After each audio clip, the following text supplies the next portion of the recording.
So I wanted to think of high-end brand, luxury brand, their one collection, allow it to have a certain amount of products, allow it to sell out to where it creates some type of exclusivity for the customer. And if you didn't buy the product, then you pretty much missed out. You're listening to Customer Growth Sessions, presented by Intergrowth, where we talk through strategies to help up-and-coming e-commerce businesses bring in more customers. I'm your host, Pat Ahern. Let's jump in.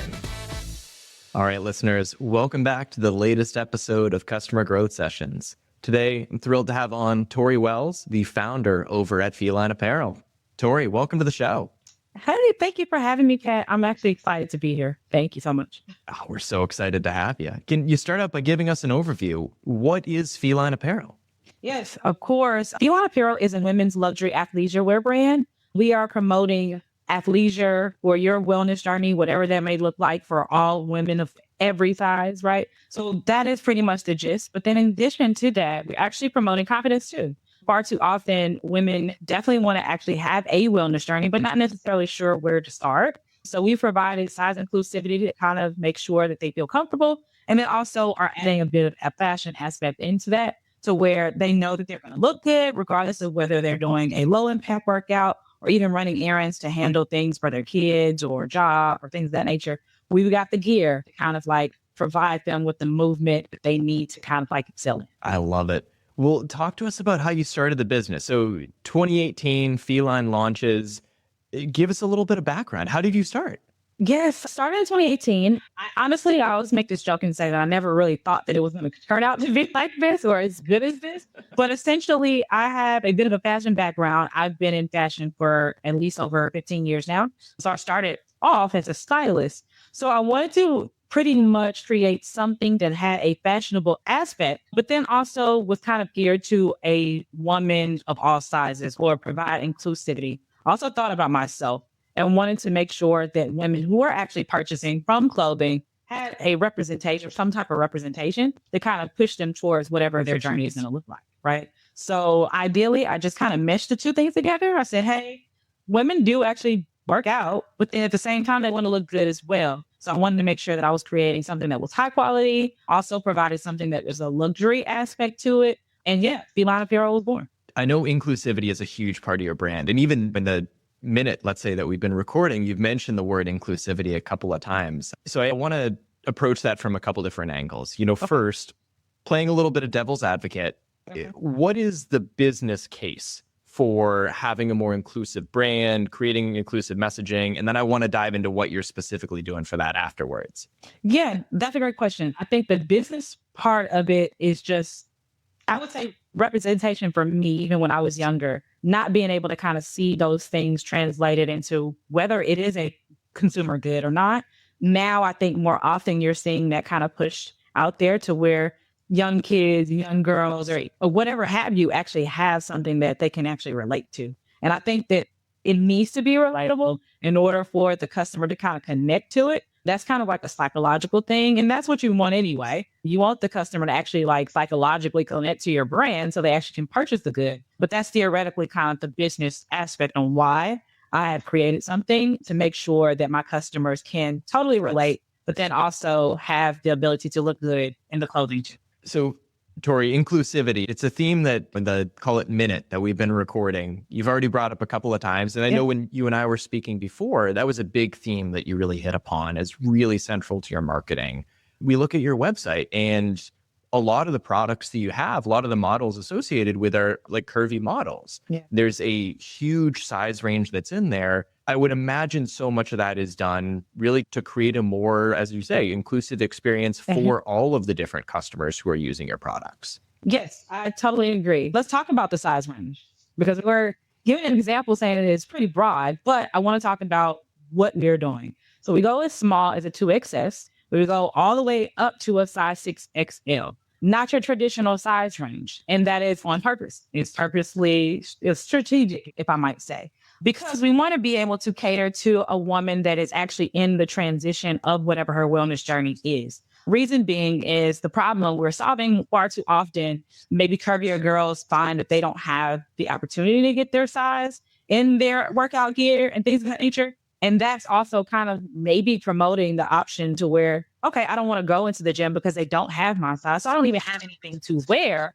to even be appropriate for trying to lose weight and things of that nature. So I wanted to create something that actually gave them the bandwidth to where they actually can buy something that's in their size. We also have looked at the fabric, making sure that things are stretchable. They also have particular technology with the sweat wicking and things of that nature. But then at the same time, kind of following her along her journey also. So when she does get to the point to where she is losing a little bit more weight, she does have that size range that's in between to where she can go from whatever original size she chose, she can move down and still be fashionable too. That's another plus because far too often, regardless of whether they're not finding their sizes, but they also are not finding things that actually look fashionable for them, whether they're seeing other models with other brands that have really, really cute gear and things of that nature. I'm trying to combat that and make sure that she feels the same way on our end as she would as a smaller gym girly.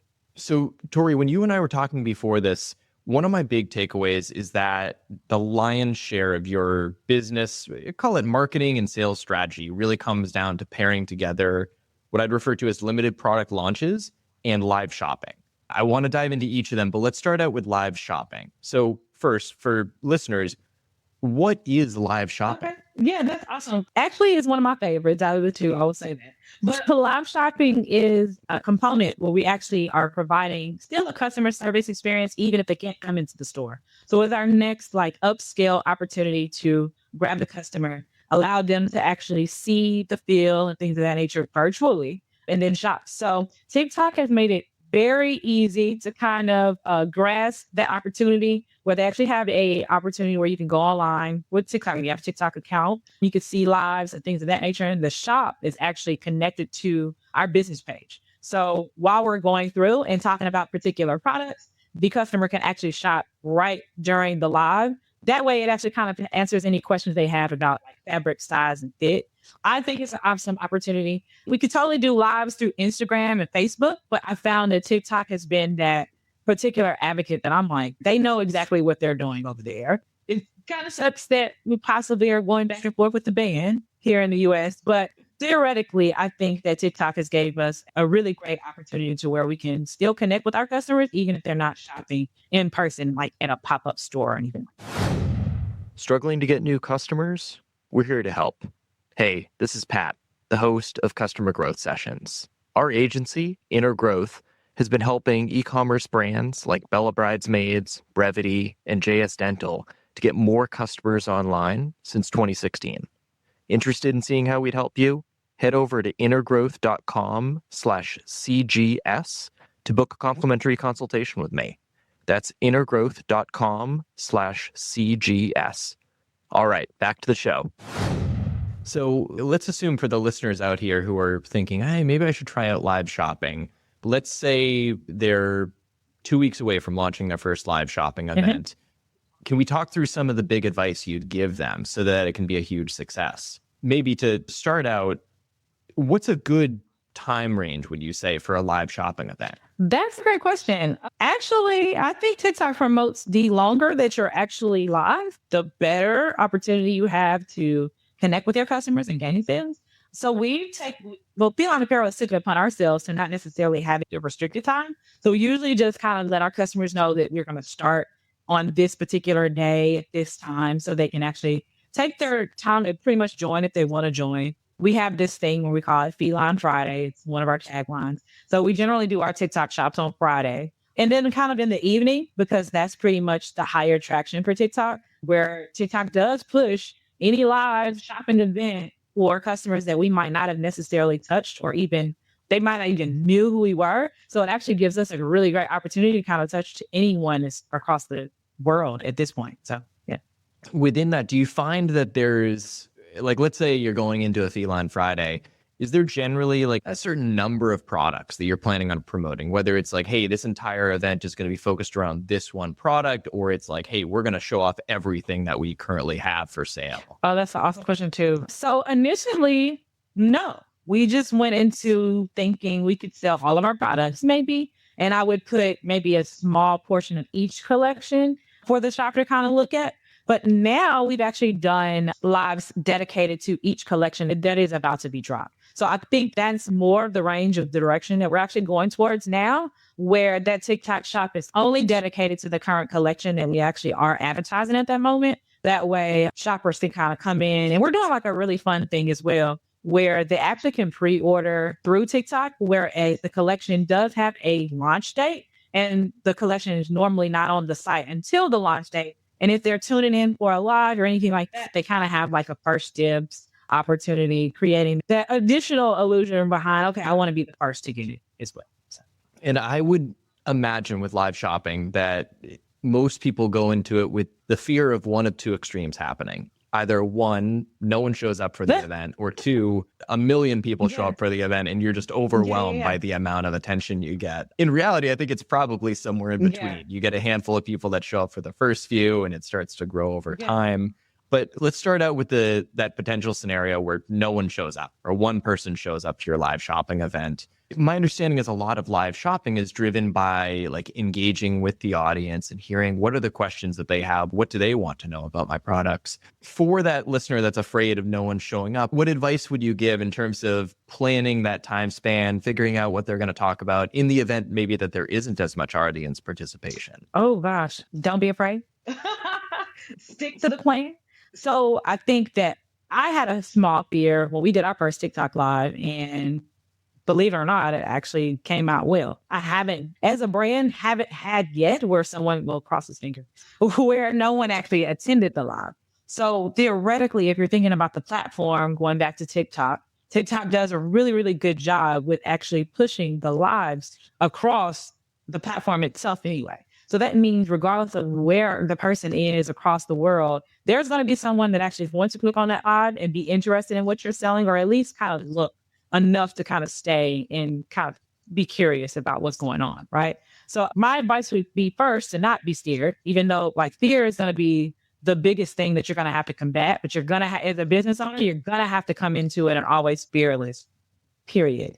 And then second of all, stick to the plan. If you're very scared the first time, try again. The second time will be better than the first, and then try again. The third time is going to be better than the second and the first. I mean, the only way that you can get better in regards to your business, regardless, is if you continue to try. So if you're staying stagnant in that fear-based mode, then you'll never get anything promoted, or you'll never be in a space where you actually believe your brand. And I think I've been in that particular space where I've always believed in my brand, regardless of how many times I mess up and I have to try again, or I feel stagnant. I just continue to go.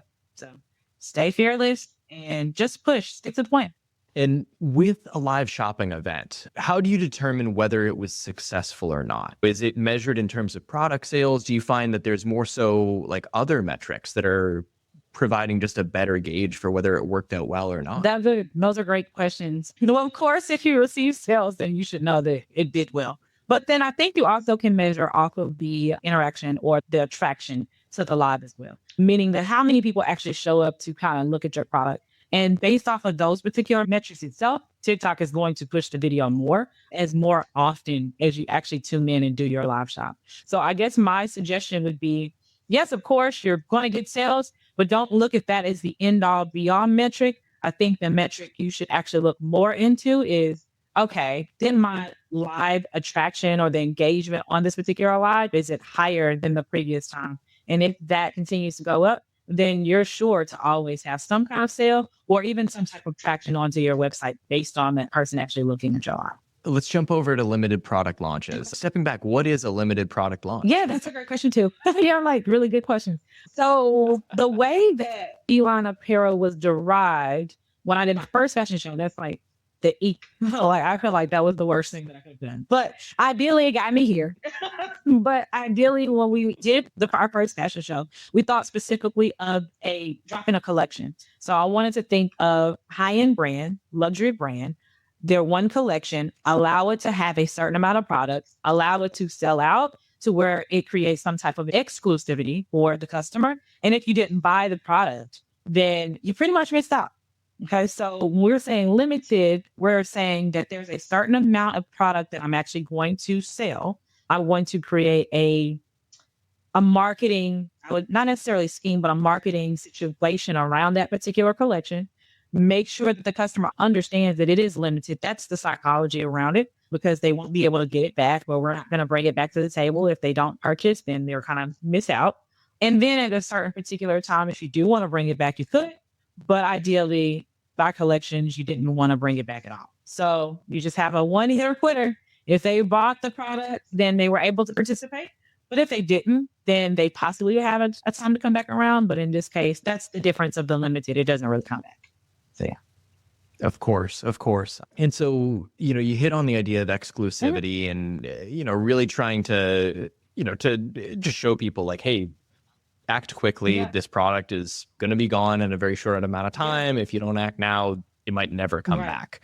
How do you strike the right balance between making sure that you have enough units that it's going to generate some revenue for all the time that goes into it, but also, I would imagine you want the units to run out fairly quickly. So you create that, that demand and that urgency for next time around.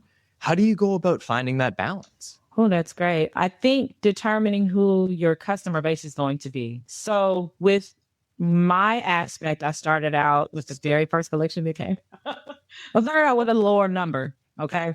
And I thought if I could psych out with a lower number, that would sell out quickly. And if I decided for some odd reason that I would bring it back, then customers would feel, okay, I do have a second chance to get it. So you still want to create some type of exclusivity with the time frame. You have to understand, okay, well, my product was made. What time am I going to receive the product? What is a good launch date that I can say this product is actually going to be available? And then while you're waiting on that time to kind of build the adrenaline around the collection, you can even create what is simple as a sign up. Like an online sign up where everyone actually is signing up to wait on that particular date. That way, when it actually does launch, you're pushing with email marketing. And that's just old school marketing to me. They're pushing to the customer with the email marketing saying, it's here, go ahead. It's like what they're calling it. I think it's called a drip marketing. I think it's what it's called, where the customer knows for a fact that on that day it does launch. I need to go ahead and go on it. There's other aspects that you can add to your website too, that may attract the customer a little bit more, like clocks or saying that you have a certain amount of quantity available to kind of show the customer that it's not that many left. Just other ways that create that foundation around, okay, I got to get this product. Awesome. So Tori, I love that. I want to dive deeper into one of the things you spoke about, which is you mentioned the word adrenaline. What I really heard is building up that initial interest for a new product launch. So I want to ask you how you go about doing that, but specifically like how you can do that with a smaller email subscriber list. So I'd say if you have 100,000 email subscribers, it's a lot more straightforward to have these announcements and say, hey, we're launching this new product line. It's going to be available on this day. But let's talk about the businesses maybe that have a few hundred subscribers or 1,000 subscribers. How do you build up that interest over time? And when do you typically recommend starting the process? Let's say you're launching a new product line in 2 months. Yeah. How do we go about approaching that with that smaller subscriber base? Great question. I feel like the subscriber base, regardless of whether it's big or small, can still manage to do the limited product launch or things of that nature. I would say it's easier if you have a smaller subscriber list, because you have a little bit more leeway to kind of build with your customer base and make it more authentic. So I think that what happens as far as the selling tactic, you have to kind of psych yourself out and kind of let yourself know that, okay, I'm not necessarily selling directly. You're wanting to pretty much solve a problem for your customer. You have your customer base for a reason, right? So they like you, they like whatever you're selling. You have to give them more of a reason to understand, okay, this is a one-time thing that I'm doing for you guys. It is like exclusive because you guys have told me that this is something that you want, right? That's another tactic. But then as far as we're talking about like what time frame they would need to kind of set up their limited product, I say at minimum, probably give yourself a month. But at 2 months may be kind of a sweet spot, but just think maybe like a month and a half, because maybe I just happen to be that hurt. We're all consumers too at the end of the day too. I think I don't want to be a person who is constantly being emailed about a particular product. You do want to kind of make it nice and like customer service space to where you actually are tying into their site. But of course, like repetition is a thing also. I think mostly the customer, if they see something repetitively, is kind of psyching them into, okay, there's a reason why I'm seeing this. I should actually probably buy this product. So I would say minimum 1 month, sweet spot probably in between a month and a half. 2 months, maybe like the breaking point. So strategize around when you actually like what your date is, and then kind of push it back at least no more than maybe like that 2-month spot. Tell me if this sounds like you.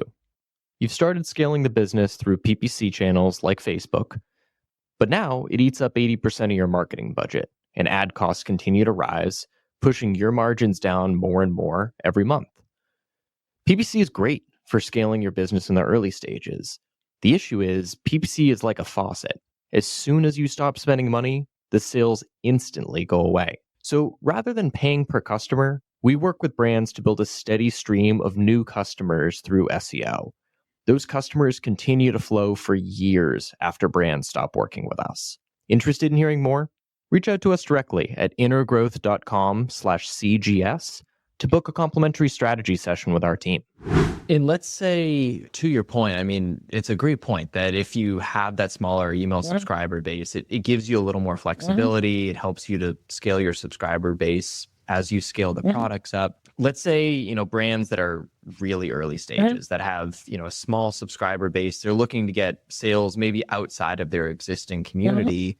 What approaches have you found are really effective to really build up that community base? So let's even maybe think like, you're 6 months away from a new limited product launch. How can I 2x, 3x my subscriber base so that I can, market to way more people when I do launch? That's an awesome question. I think going outside. I know that sounds like funny, like not literal going outside, but literal going outside. Like doing something that's kind of outlandish, whether that be setting up some type of a meeting green or something of that nature, actually promoting that you are doing a product. So that way, outside of who is following on social media, I think too often individuals think that social media is an end all be all, but I'm kind of like an old school entrepreneur as well. I remember like back in the day, actually going to the brick and mortar shops and actually seeing flyers and seeing things of that nature. So like, say if you're 6 months before you actually launch that particular product,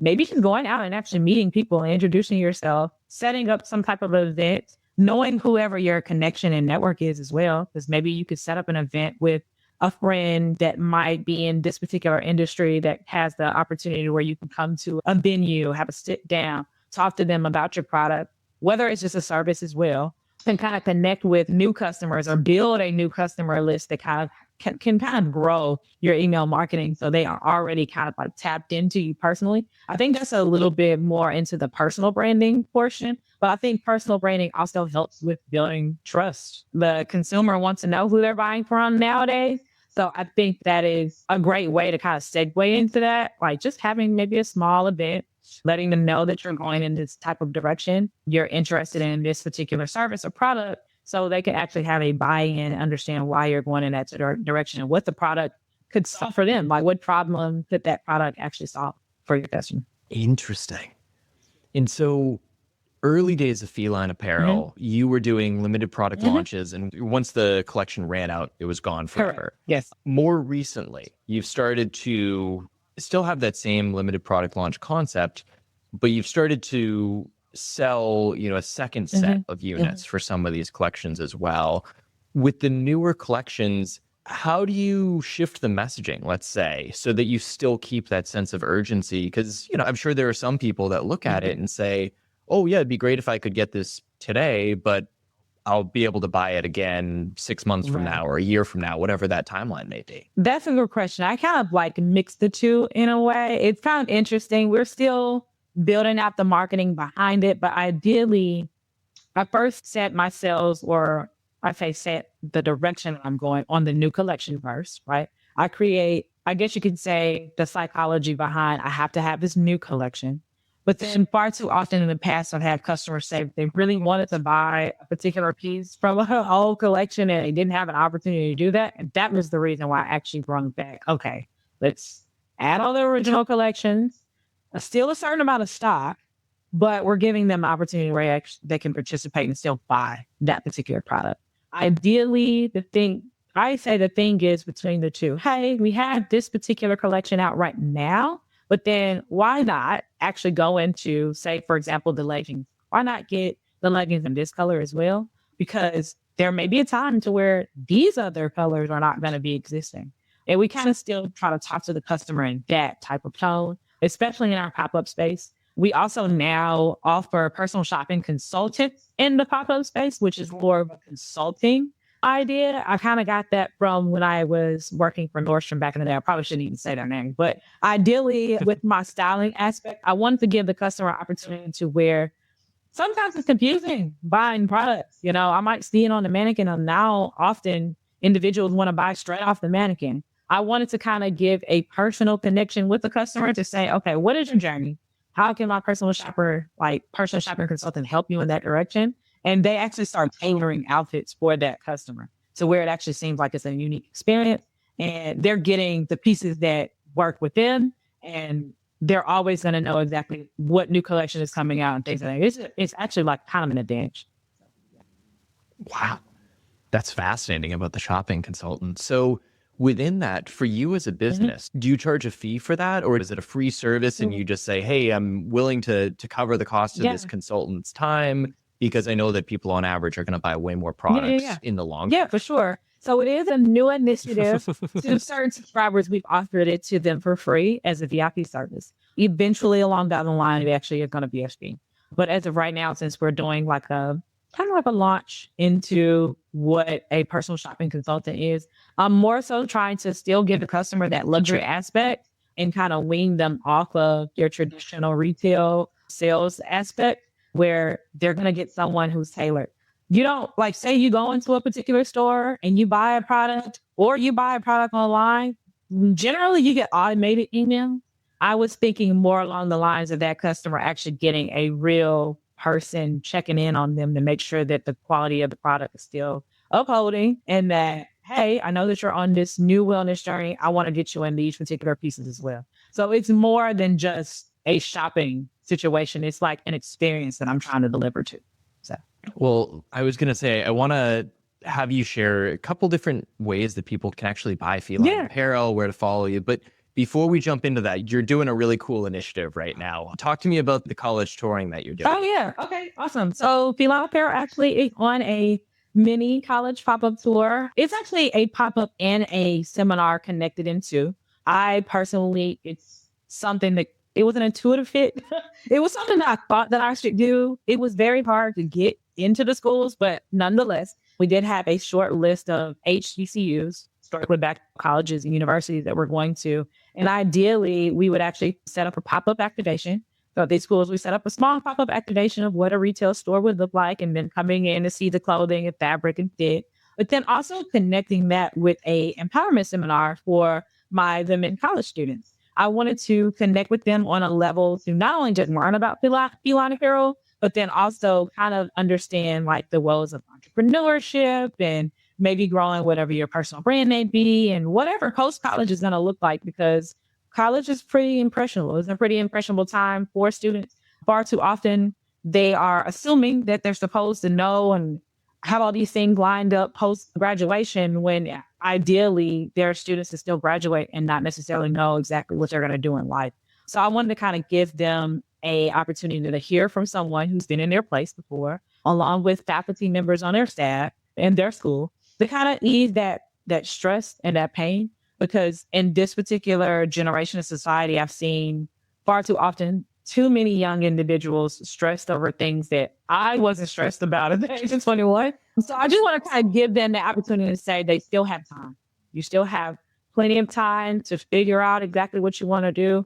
In the meantime, here's some experience talk from an individual who is in your place to let you know that it's okay. Take your time. You're still learning. So, yeah. I love it, Tori. Well, for listeners that want to buy Feline Apparel, where can they find you online? Super easy.